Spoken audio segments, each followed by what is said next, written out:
Kurnool DIG గారు YCP వాళ్ళు ప్రత్యాపారం చేస్తే ఇట్లాగుంటుందన్నారా?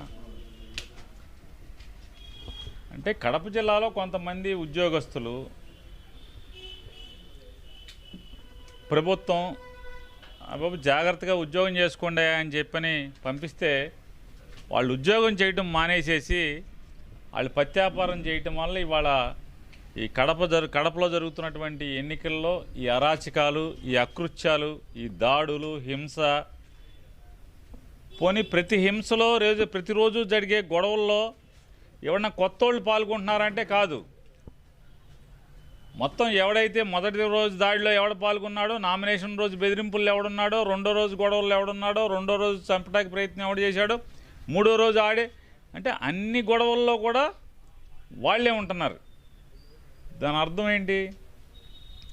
కొంతమంది ఉద్యోగస్తులు కడప జిల్లాలో ప్రస్తుతం ఈ ఎలక్షన్ జరిగే చోట పులివెందుల్లో ఉద్యోగాలు చేయమంటే ఉద్యోగాలు చేయకుండా వాళ్ళు ప్రత్యాపారం చేయటం వల్ల ఇవాళ ఎన్నికల్లో హింస జరుగుతుందనేది మనకు అందరికీ, ప్రజలందరికీ కూడా అర్థమవుతుంది.